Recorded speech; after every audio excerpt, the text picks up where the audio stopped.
Channel CV। আজ আমরা এসেছি একটি উত্তেজনাপূর্ণ খবর নিয়ে। বাংলাদেশ চলচ্চিত্র জগতে আবারও এক গর্বের মুহূর্ত। অস্কারে বেস্ট ইন্টারন্যাশনাল ফিচার ফিল্ম ক্যাটাগরিতে এবার মনোনীত হয়েছে লিসা গাজীর চলচ্চিত্র বাড়ির নাম শাহানা। গত শনিবার সকালে রাজধানীর একটি 5 তারকা হোটেলে আয়োজিত এক জমকালো সংবাদ সম্মেলনে এই ঘোষণা দেয় Bangladesh federation of film societies. এবার মোট 5টি চলচ্চিত্র জমা পড়েছিল: সাবা, নকশিকাঁথার জমিন, প্রিয় মালতী, ময়না এবং বিজয়ী বাড়ির নাম শাহানা।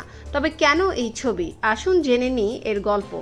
মুক্তি পেয়েছে বাড়ির নাম শাহানা গত 19 সেপ্টেম্বর। এই চলচ্চিত্র 90-এর দশকের পটভূমিতে শাহানা বাড়ির মেয়ে দীপার জীবন সংগ্রামের গল্প বলে। অল্প বয়সে বিয়ে, স্বামীর নির্যাতন থেকে মুক্তি এবং নিজের জীবন গড়ে তোলার অদম্য সংগ্রাম, এই গল্পই দর্শকের মন ছুঁয়েছে। এটি এমন এক কাহিনী যা শক্তি, সাহস আর আশার বার্তা দেয়। এই চলচ্চিত্র নির্মাণ করেছেন লিসা গাজী, যিনি ডকুমেন্টারি নির্মাণে ইতিমধ্যে সুপরিচিত। তবে এটি তার প্রথম পূর্ণদৈর্ঘ্য চলচ্চিত্র। লিসা গাজী নিজেই আনান সিদ্দিকীর সঙ্গে মিলে এই গল্পের চিত্রনাট্য তৈরি করেছেন। তাদের এই সৃষ্টি এখন বিশ্বমঞ্চে বাংলাদেশের প্রতিনিধিত্ব করতে প্রস্তুত। অস্কারের নিয়ম অনুযায়ী বাংলাদেশ ফেডারেশন অফ ফিল্ম সোসাইটিজের তত্ত্বাবধানে গঠিত হয় অস্কার বাংলাদেশ কমিটি।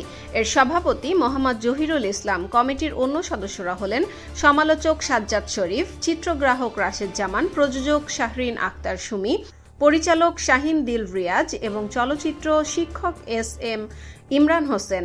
এই বিশেষজ্ঞ দলই বাড়ির নাম শাহানাকে বেছে নিয়েছে। প্রযোজক আরিফুর রহমান এই সাফল্যে উচ্ছ্বসিত। তিনি বলেন, আমার টিমের প্রতি শুরু থেকে বিশ্বাস ছিল। আজকের এই ঘোষণায় মনে হচ্ছে সেই বিশ্বাসের মর্যাদা রক্ষা পেল। বাড়ির নাম শাহানা যৌথভাবে প্রযোজনা করেছে কামলা কালেকটিভ এবং গুপি বাঘা প্রোডাকশন লিমিটেড। এই চলচ্চিত্র এখন বাংলাদেশের পতাকা নিয়ে অস্কারের বিশ্বমঞ্চে দাঁড়াতে প্রস্তুত।